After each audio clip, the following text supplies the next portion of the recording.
ये क्या होती है सॉल्व करना होगा। Respected CIO sir, CISO sir, Head Eyes, Manoj, Rajesh, Wilson sir, Farooq, Agrawal ji, senior officers, dear friends, ladies and gentlemen, और आज के invited मेरी family members, a very good evening to all of you.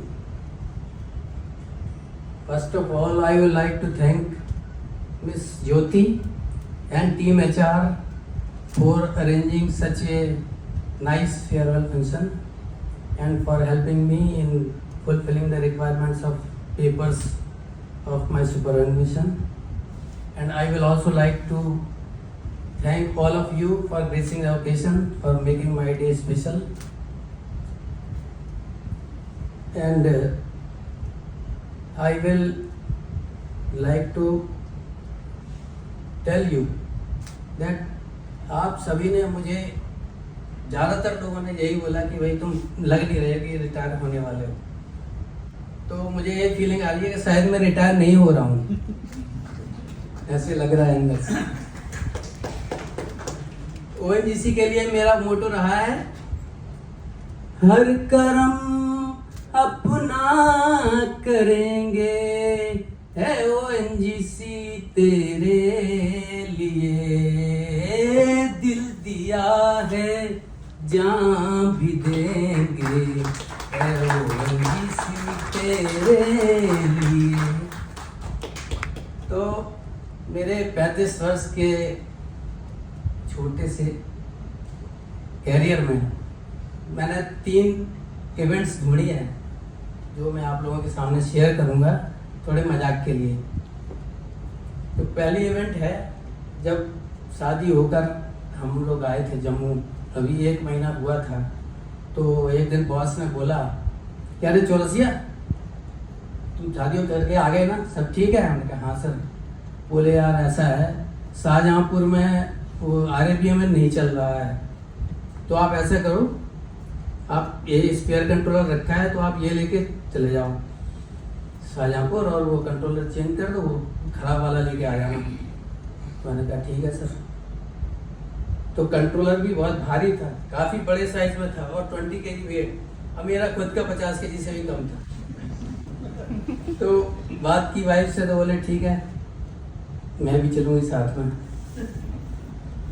तो हमने फिर जम्मू से ticket मिलना बहुत मुश्किल काम था, और तो उस समय बुकिंग वगैरह भी नहीं होती थी, खुद ही लाइन में जाके खड़े हुए कराना पड़ता था। तो स्लीपर में मिल गया हमको टिकट, तो कंट्रोलर लाद के चल पड़े।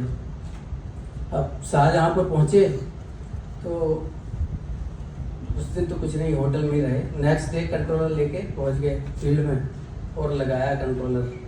लगाने के बाद उसमें क्या होता था, उसके एंटीना को अलाइन करना पड़ता था सैटेलाइट से, और बहुत ही क्रूड मेथड था। आपको उसके LED को देखते रहना है, LED ब्लिंक कर रहा है, जब LED ग्लो करने लगेगा कंटिन्यूअस तो अलाइन हो गया। तो सब पूरे दिन में लगा रहा, लेकिन वो ब्लिंक करता ही रहा, पूरे दिन नहीं हुआ। तो फिर बॉस से बात की, बॉस ये तो आ नहीं रहा। बॉस बोले नेक्स्ट डे ऐसा करो, नेक्स्ट डे तुम जो तुमने निकाला है इसको लगा के करना, हो सकता है वही सही हो। तो जी नेक्स्ट डे आ गए, फिर लगाया, पुराना वाला लगाया, फिर आधा दिन निकल गया, फिर हमने कहा फिर अपना ही दिमाग लगाया, नया लगा लेते हैं, वो लगाया। फिर पूरे दिन घुमाते रहे, बड़ी धूप थी, हालत खराब हो गई, पूरा दिन एंटीना घुमाया लेकिन वो अलाइन नहीं हुआ। तो फिर शाम से बॉस से पूछा, बॉस तो हुआ नहीं आज भी। तो बोले अरे चौरसिया ऐसा करो, मुझे लग रहा है दोनों कंट्रोलर ही खराब हैं, तो तुम ऐसा करो दोनों कंट्रोलर लेके ना बेंगलोर चले जाओ, OEM के पास चले जाओ और वहाँ पे तुम इनको रिपेयर करा के लाओ। अभी श्रीमती जी भी साथ थी।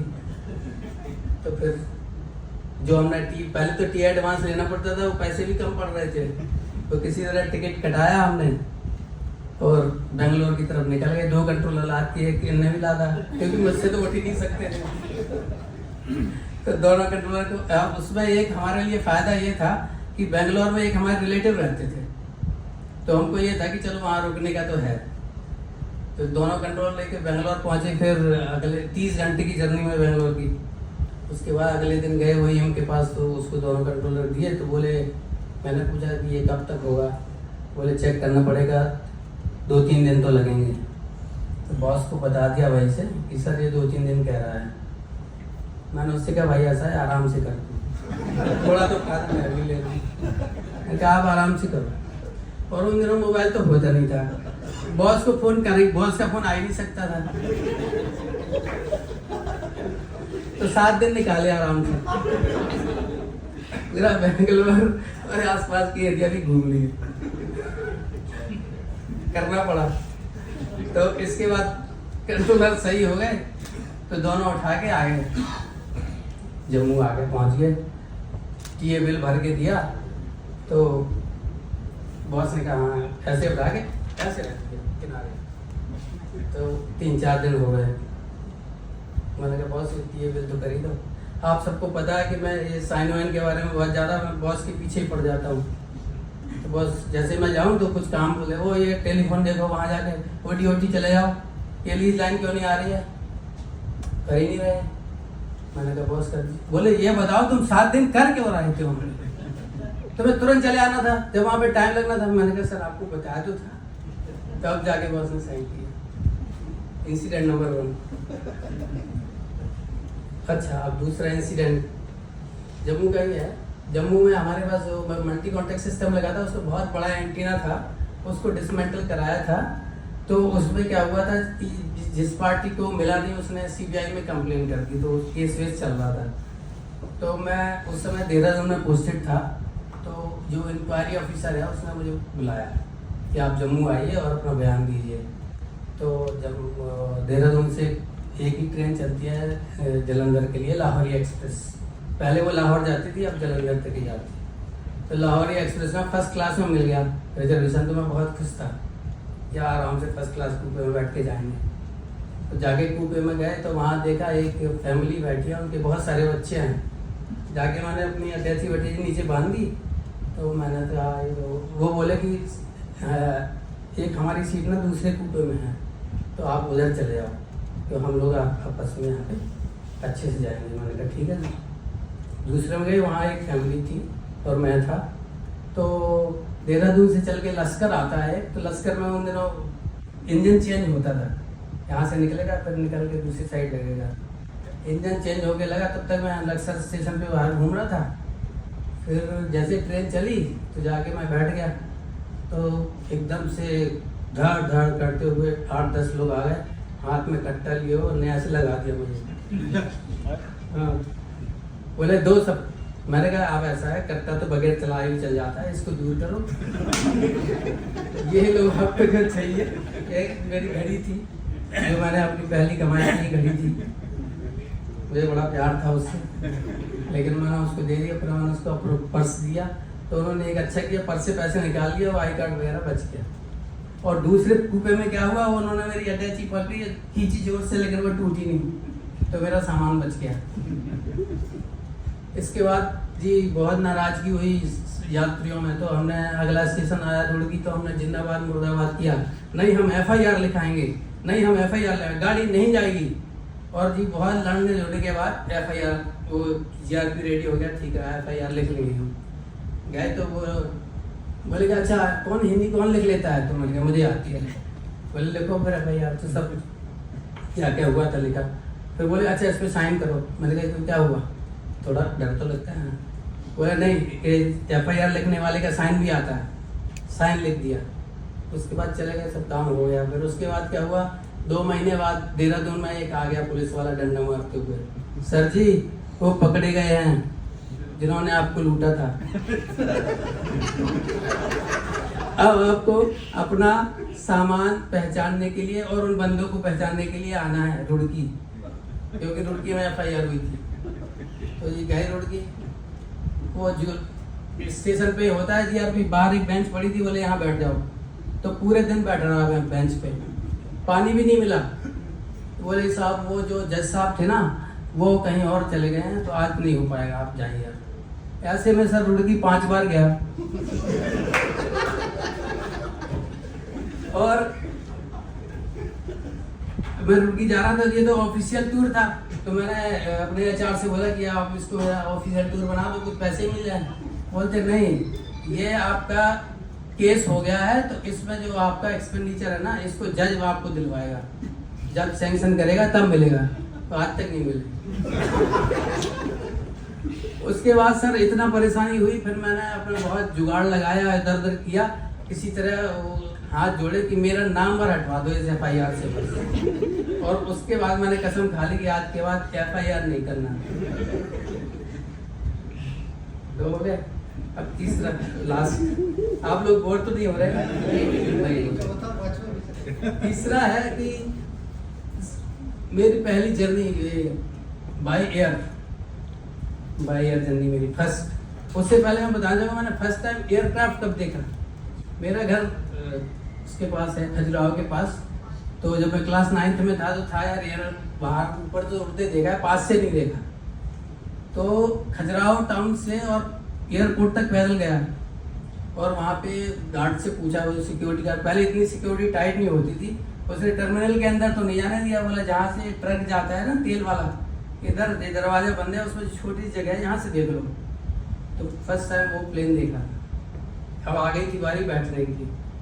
हुआ ये कि मैं जम्मू से आया, एक बार टूर पे गया था, तो बॉस के पास गया इवनिंग में, तो बॉस बोले यार चौरसिया, तेरा किसी ट्रेनिंग फॉरेन ट्रेनिंग में नाम आ गया।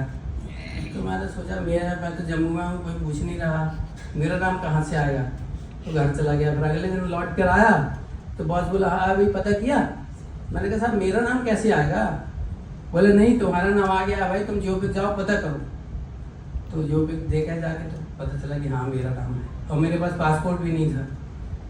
तो ये बात पूरे देहरादून में फैल गई कि भाई चौरसिया जो कि NRBC में है और एक जूनियर अफसर है, डवाली था मैंने, उसका फॉरेन ट्रेनिंग में नाम आ गया है।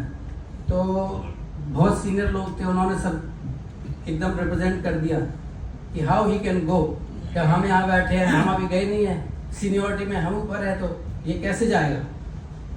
तो इवन मेरा एक दिन मेरे बॉस ही बोले यार सब कोई अप्लाई कर रहा है, तो मुझे लग रहा है कि मेरा भी नंबर है, आ सकता है। मैं भी कर दूं क्या जी। किसी तरह पासपोर्ट बन गया। फिर चले हम ट्रेनिंग के लिए। ट्रेन में गया, तो ट्रेन में एक 2-3 लोग बोले यार तुम कैसे जा रहे हो, तुम्हारा तो नाम कट गया है।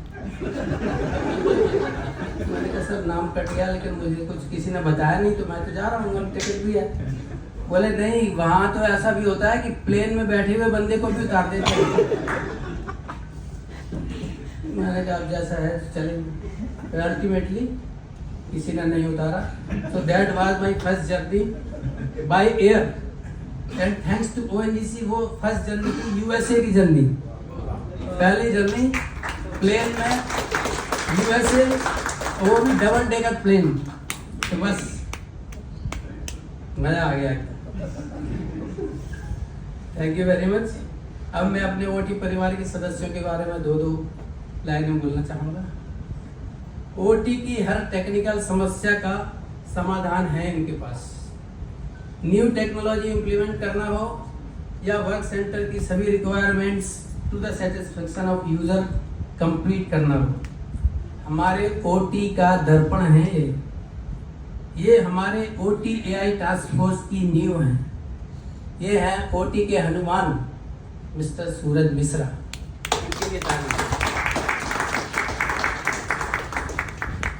सबसे पहले इन्हें मेरे रिलीवर बनने के लिए धन्यवाद।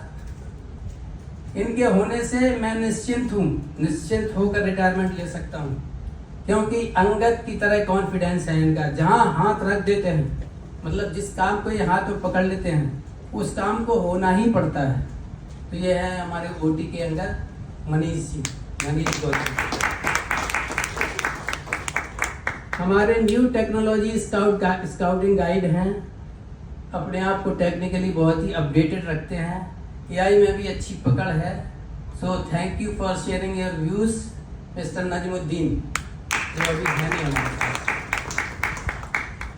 चाहे पिपलाट जी से बात करनी हो या बजट रिप्लाई बनानी हो या ऑडिट डिस्कस करना हो या किसी एक्सटर्नल एजेंसी से करस्पॉन्डेंस करनी हो, हमारे रिलेशनशिप मैनेजर, इसके अलावा ओल्ड स्कैडा के हिस्टोरियन है, इनके बहुत अच्छी जानकारी है और एक्सपीरियंस, मिस्टर MP सिंह।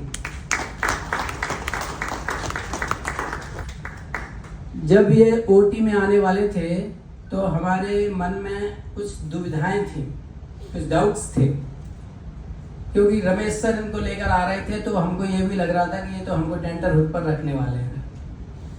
लेकिन मिस्टर कूल, मेरे बॉस, इन्होंने OT सेक्शन को बहुत ही काबिल तारीफ ढंग से संभाला, एग्जिस्टिंग रिसोर्सेज को यूज करके OT के हमारे स्कैडा को यूजर फ्रेंडली बनाया और प्रोडक्टिव बनाया। तो इनकी कूलनेस काबिल तारीफ है, टेंशन में रहकर भी ये सारे काम कर देते हैं। तो thank you sir for your advice, support. क्या रहेगा? अब 2 लाइन सर के बारे में भी कहनी थी, पर सर तो है नहीं, फिर मेरे नंबर कट जाएंगे। फिर भी बोल ही देता हूँ। We are very lucky to have a boss like Chaudhary sir. ज्यादातर बॉसेस काम ना होने पे बहुत नाराज होते हैं और नाराजगी कई ढंग से दिखाते, कोई चिल्लाता है, कोई रूम से बाहर निकाल देता है, कोई बात करना बंद कर देता है। लेकिन चौधरी सर जिस ढंग से ये बोलते हैं, हमको बताते हैं, आपको कहीं से भी ये नहीं लगेगा कि कुछ फील हो कि इन्होंने मुझे कुछ कहा। वो इनका मैंने हाल ही में देखा, एक हमारा केस था, उस समय डिस्कशन के बारे में, तो साहब ने थोड़े गुस्से से 1-2 बात की, तो ये लगा नहीं कि साहब गुस्से में हैं। So I will like to thank you sir for this behaviour and say sorry for the mistakes on our part. और दूसरा जो सबसे अच्छा गुण साहब के पास है कि जब भी हम कोई दिशा फाइल भेजते हैं सर के पास, तो वो ज़्यादा दिन पेंडिंग नहीं रहती, हार्डली 1 दिन या 2 दिन, और कभी हमें जाना नहीं पड़ता है, और मोस्टली पॉजिटिव आउटकम आता है। तो इसके लिए थैंक यू वेरी मच। मेरे नंबर तो गए ही। अंत में मैं आप सबके गुड हेल्थ और उज्जवल भविष्य की कामना करता हूँ। आशा करता हूँ आप नई नई ऊंचाइयों को छुएं और रंगीन जिंदगी का लुत्फ उठाएं। जिंदगी रंगीन है, उसका लुत्फ उठाने। और लास्ट में मैं अपने लंच टाइम में मॉर्निंग वॉक करने वाले मेरे दोस्तों को भी शुक्रिया करना चाहूँगा। सुनील खत्री, विकास चंद्रा जी, कपिल व्यास, ऋषि व्यास, संजय कुमार, रामचंद्रन जी, आदित्य वल्लभ सिंह और प्रजेश। और आज मैं ये भी बताना चाहूँगा कि मैं टाइम से पहले क्यों आता हूँ, क्योंकि ये मेरी श्रीमती जी हैं, 8:30 बजे ये लेके खड़ी हो जाती है चाबी की, चलो बाहर निकलो। 8:30 बजे तो मुझे बाहर निकलना ही पड़ेगा। आप बताइए 8:30 बजे अगर मैं निकल जाऊंगा तो कहीं जा तो सकता नहीं, क्योंकि ऑफिस आना है, तो टाइम से पहले आना ही है।